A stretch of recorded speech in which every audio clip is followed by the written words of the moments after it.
Welcome to Artists in Residences, the Westport Library's virtual artist series. I'm Carol Erger-Fass, exhibit curator at the library. We have a special episode today. We're keeping it all in the family. Artist Miggs Burroughs will be talking with his brother, artist Trace Burroughs. Let's go to the clip. Well, thank you, Carol. Today's interview is a little different because I'm interviewing my brother, Trace Burroughs, and we both grew up in a house with a father who was an artist, a fine artist. But I'm actually interested to ask Trace right off if he had the same experience I did, that we really didn't get any art lessons or any art influences except living around art and artist friends. But so what did you pick up from having a father as an artist, if anything? Yeah, very, very little. I mean, he taught me how to cut mat board with a mat knife. I remember the one thing he said about people's face, like the eyes, if you draw a head, the eyes are like in the middle. Yeah. And so like, from top to bottom. And other than that, I don't remember any lessons. And he was very kind of almost like a mute.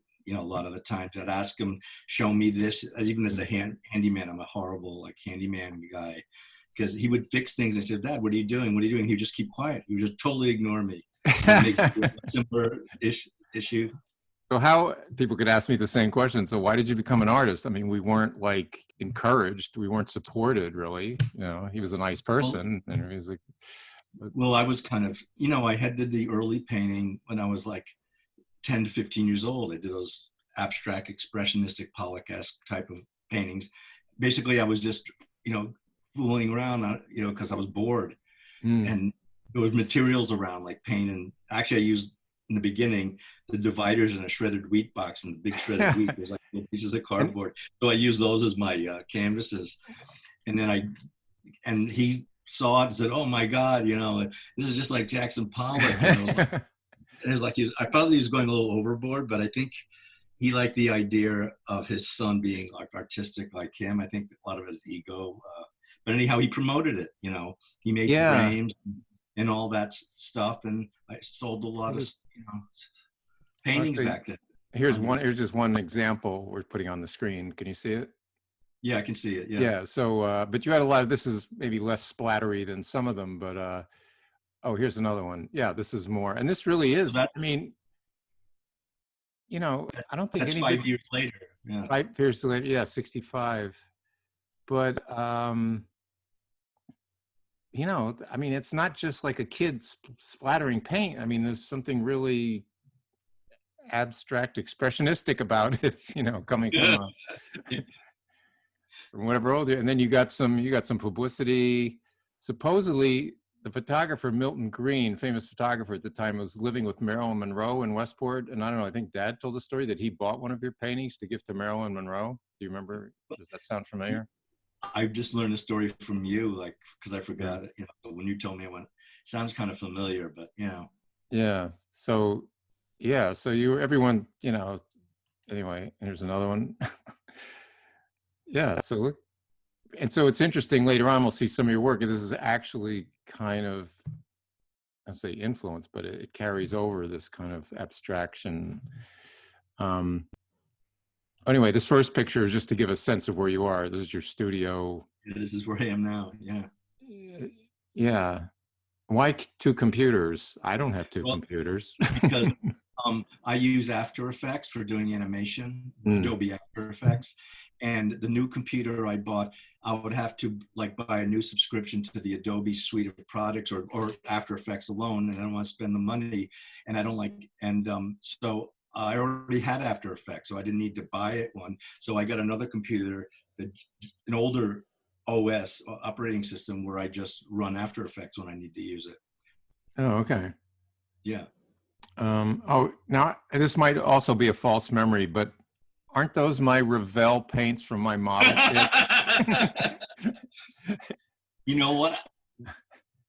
I never knew where I got those. Yeah, because I used to make Revell. That was the brand, Revell, model you, airplanes and submarines and things, and I blow them up in the backyard with firecrackers. But those were the little paints that came with probably that's probably either I asked. I can't imagine I would steal those from you, No. but you started giving me those, and I Yeah. used those, and I started buying them, going down to the carousel wherever they sold these little things, at the carousel Sure. toy store, and I bought like dozens and dozens, like crazy, and then I bought so many of them. They photographed me with the president of Tester Paints for some reason, for a PR. Yeah, it's weird because it wouldn't be the paint of choice for an artist. They're model paints, but that's what you started using, so why not? Yeah, they're enamel and shiny, Yeah, and I guess they had the right drip consistency. Exactly, yeah. Um, But very expensive, like doing tiny little bottles like that. Yeah, it's fun. Yeah, you'd have to, but maybe it made you more you use them more thoughtfully because you didn't have that much, so you couldn't just go through them. Right, dripping heavy. I could have, if I had a big bucket of it, I probably would have just overdone. Yeah, who knows? Well, anyway, there's a lot of work to look at. You're really prolific, and a lot of this stuff went on, but I had no idea because we're 5 years apart. So I was at college and you were in high school, and blah blah blah, and I was in high school and you were whatever in London. I don't know. We didn't always coincide, but anyway. So there's these are some cartoons. So I tried my cartooning. I got, I don't know what made me. I think I had I don't know how I got started in that, but it might have been that I had a few books published in the 90s, and they needed them illustrated, and I said I can't do cartooning, and I just for the proposal to sell the book and get an agent and a publishing company, I did these little drawings. It was messy games for kids, and I did it, and I said these are horrible, but I'm just showing you. And they go, oh, no, that's fine, you can use those. That's what we're doing. So these aren't them, because it was just like line drawing with kids and very amateurish, and they said no, that's good enough for us. So I guess I got inspired and said, gee, I can be like a cartoon artist now, and I worked up a bunch of samples. I tried different styles, the other ones that I'll show some more quickly because we got so much to go through. But yeah, they have their own definitely specific style. I mean, they're kind of like, there's this guy Bleckman that did these ragged. Yes, I did a Bleckman. Oh really? Oh, okay. You were another style of another person. Far Side was also an influence to me. This one's really cute, and this is like a perfect kind of editorial cartoon. I left out the blue in his overalls by mistake in the middle. I'm pointing. You can't see. In the can, the watering can, there's no. Yeah, you can't see the overalls. That's funny. No, yeah. All right. And this is a complicated one. Yeah. And you were the announcer for a game show too. So this isn't. That's right. So I knew what a show looks like. Yeah, I was a voiceover announcer on Total Panic on Nickelodeon, and so I think that was probably inspired. Like I knew like how many cameras and what it looks like and the lights and all. So yeah. Yeah, no, that's a unique view because not too many people have been. And I took my son when he was very young, 8 years old, just to see Nickelodeon when you were the announcer. It was kind of. It was probably the most fun I had ever. Yeah. Super high adrenaline like rush, like because I had to entertain like bleachers of little kids, and they're New York kids, and they're crawling all over the place, and I had to keep them in line and keep them laughing and run around like juggling plates, because I had to run around to 3 different bleachers. It was a huge television studio, and like do this, and who's seen Batman and all this. So you were like the warm-up comedian as well? I was both. Yeah, I was a warm-up guy. Yeah. That's what I was doing there, right? I was the warm-up guy. Plus, when they had breaks, the show took like 5 or 6 hours to shoot. It was a 3-hour show in the morning, but it took all day. And so in between, I had to like keep the kids happy, and they never fed the kids, and the kids used to get like be cranky, and and start like climbing all over the place. And one time there was a fire in the ceiling, and God. I calmly didn't want to cause a panic, so and yet the show was called Total Panic, right? Yeah, Total Panic. I didn't want to create it till anyhow. They liked that the way I handled that. I felt good about it. Man, okay. Yeah, these are really cute. I mean, I don't know. I think they're timeless. I think they could be used today. Yeah. So and now so you went through this phase not, it wasn't a phase, but I mean, that diminishes what it was. It was a big chunk of your career, but where you were it's more like a crazy obsession. A drummer. Yeah, we're not going to go through a lot of it, but this is you. I mean, how many people get to be interviewed by David Frost, who interviewed Richard Nixon? Richard Nixon's waiting in the wings. You were actually the opening act. You were playing the harmonica. Yeah. Richard Nixon's in the back sweating profusely and waiting to go on. How am I going to follow Super Solo? Yeah. We'll show a little video of what Super Solo was.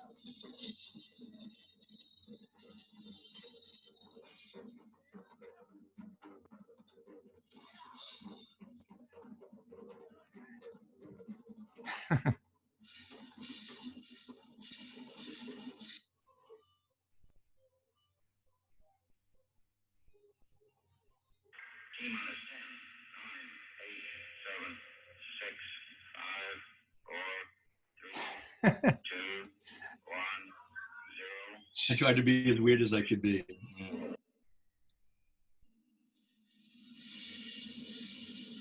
I made drumsticks that shot fireballs, and the drum set was supposed to explode to the bass drums, but it caught the drums on fire. So I had to abort the whole video shoot and kick the drums away. And well, this is lest anybody. This was before Kiss. This was before Marvel superheroes. This was before punk. This was before everything. And I remember once I took a picture of you in the backyard and you said, I wanted me to set your arms on fire. And Mom was looking out the kitchen window like, oh, there's the boys just having fun. And all of a sudden you're in flames. Yeah. So there's another thing. I'll run this video. So you got into this.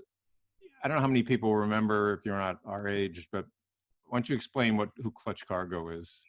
Clutch Cargo back in the 50s had a cartoon show on, and it was like he had live action mouths but in animation. So with the painted cells of animation, he superimposed, actually took film of people's mouths talking, and it was a very unreal looking thing. And I remember being fascinated by it. And then when I got into animation, I said, Jesus, I'm going to try to replicate that whole thing because I really liked it. Yeah, so let's take a quick look at this reel. These are the best donkey poops I've ever had. What did you say? Please pass the pig's heart. Look, that damn thing is still bumping. Toast ain't dark and the blue ribbon she won today. Everything is getting big and ugly. Are you looking at me? I think it's a sign the world's coming to an end. That's the biggest beaver tail I ever seen. You could cripple a monkey with that. So again, this was before South Park. I mean, you were, I don't know if they. Actually, I was inspired. It was around a couple of years after they started, so I was inspired by them. Yeah. Oh, okay. Yeah. And then we just you and I did a live special at the Westport Library a few weeks ago or last month, and we interspersed our programming with some celebrity appearances, and this was one of them. And we'll talk about this animation that you did. Wow, get a load of this. Miggs and Trace asked me to do a promo for the show, and I thought I had over 138 film and television credits and Academy Award. Why would I spend my time doing that? They should go on a boat ride with Robert Wagner.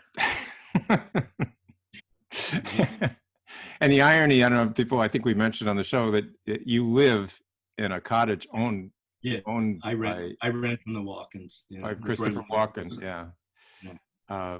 So did you get any feedback? Did any note that they had seen that? I don't want that to cross. So I don't want that to cross. If they see it, I hope they like it. Yeah. But that's just. So this is just. I mean, we won't get too technical, but briefly explain how that works. So it's easier. Instead of shooting live action mouths like I did with those little hillbilly family eating beaver tails and stuff, and jib jab, people might be familiar with that, where the JoJo moves up and down. And so to save time and make it simple, this is like the most simplest kind of animation you can do. Those other ones I do have like 100 layers, but this thing is basically, you create that green bar there is the audio, and that's the talking. When I was Right. talking animation of walking, and basically using those little dots, those are just points in the timeline. They're positioned, so you move the thing up and down according to where there's talking, and the talking you can see it in the waveform where Sure. the waveform is fat. And Oh, when it's yeah. in one line, that's just a space in between words or syllables. But what I think people, which is cool, which most people don't realize, actually our father worked for Walt Disney. So I think we knew this he told us this, which always surprised us, that the audio, you'd think that they would do the animation and then people would voice over the animation, right? But it's not. The audio comes first. The dialogue is recorded first.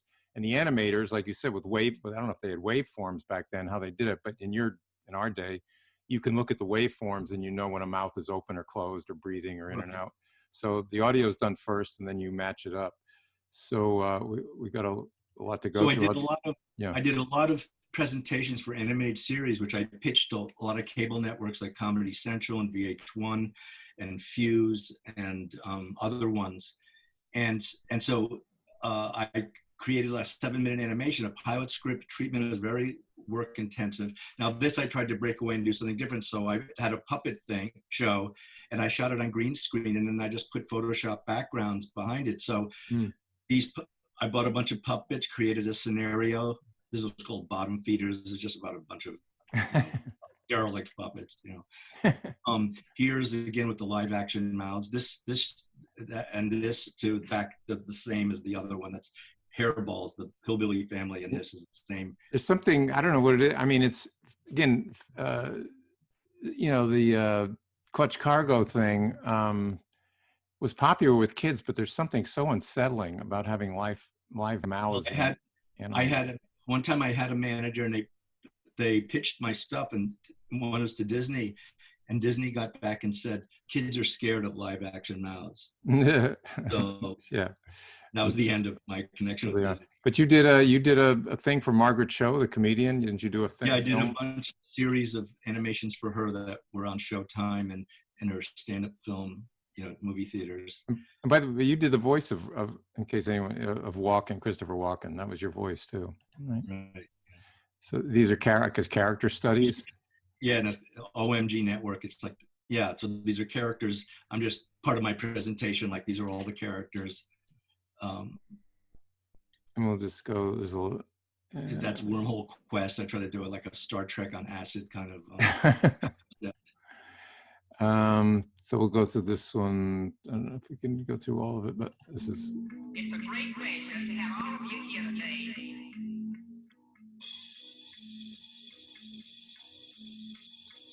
I thought you all might begin your tour here.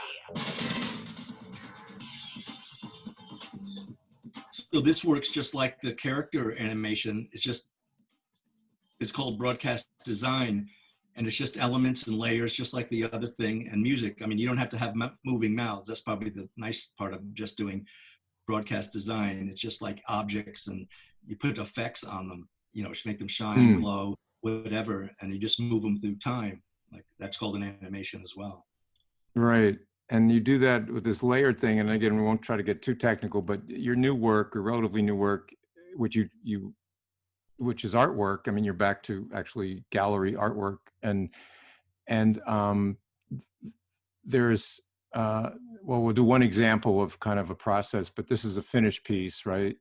No, the other one, that's like with the layer, the bottom, next one down, under the snakes. Oh, that's right. Oh, yeah. That's the finish. Well, it's a little different. The head's a little different. So when you take off layers, I see. Something like this, because I'm experimenting. I don't know what it's going to look like. Oh, I see. Right. So it starts like an idea, like, I like that image, and I just build on that. But some of the elements are these squiggles and this. That's right. Or they might get buried. I just revealed for the presentation. Yeah. Well, painters do.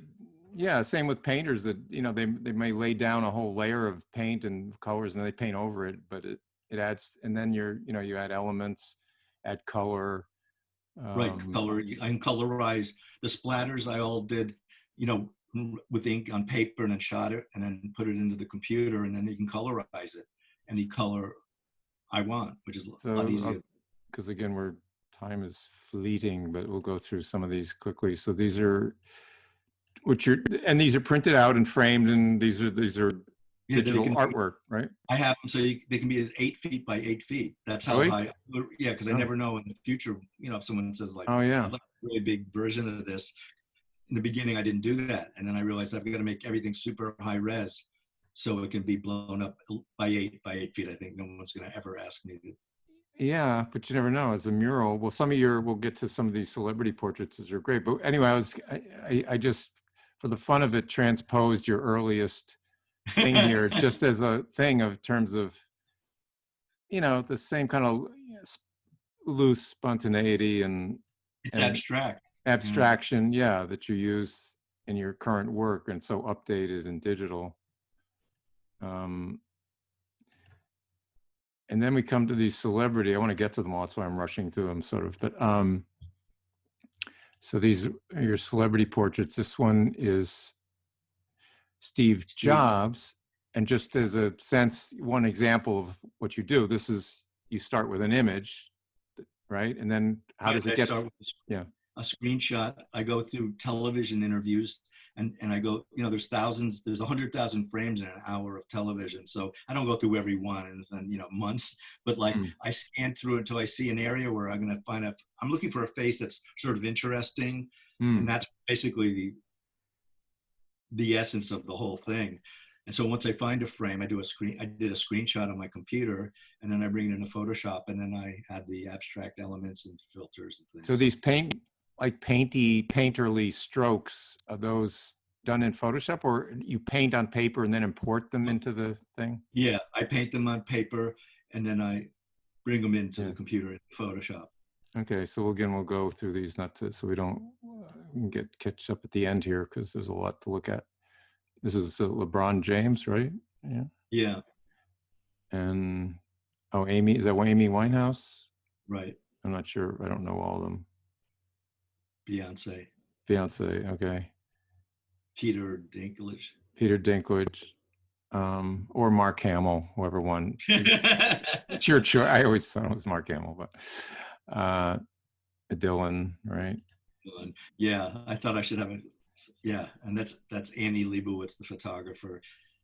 Yeah. Just try to mix things up, like different. I didn't want to all stick to rock and roll. Yeah. And then Bruce. Now these I've seen. You did one in a show, and this was like 4 or 5 feet tall, right? So you can make these pretty big. I had in a show was 4 feet square. Yeah. That was before I added the abstract elements, and I thought after looking at my stuff for a couple of years, I went, it's a little boring. It needs more pizzazz, so I added the abstract elements into them.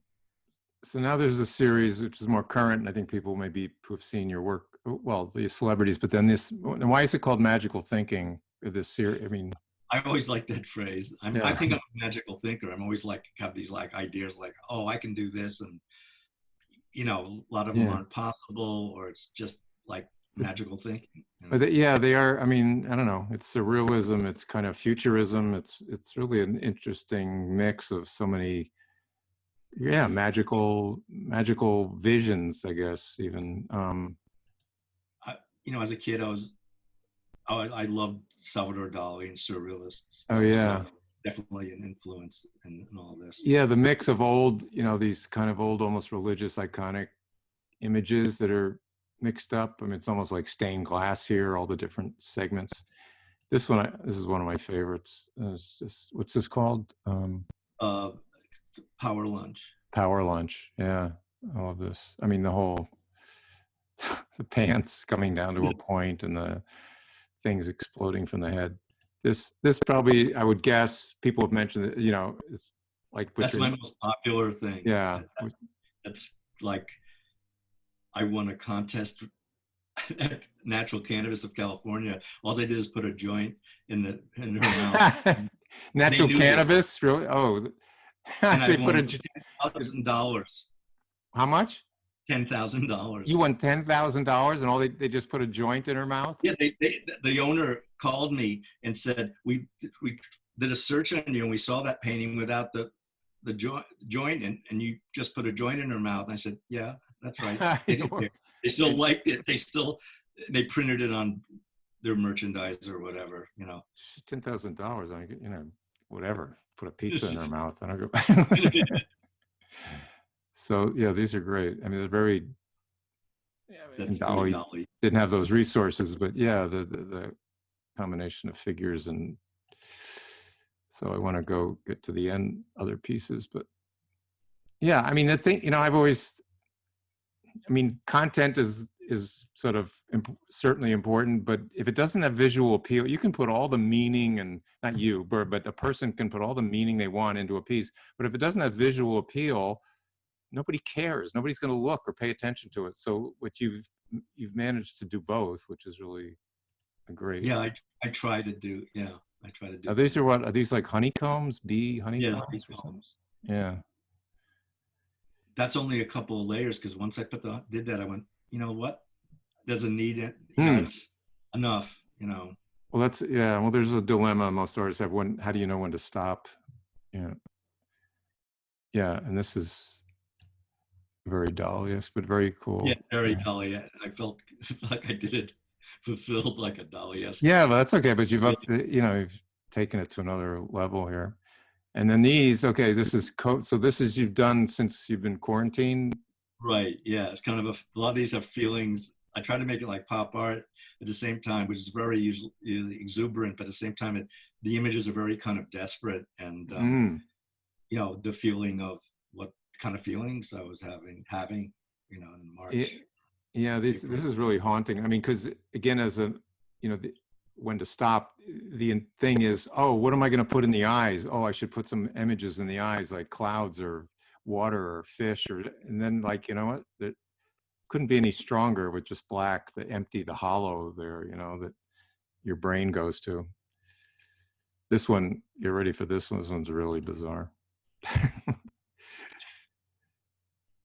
And these are just kind of found images, and you combine. Right.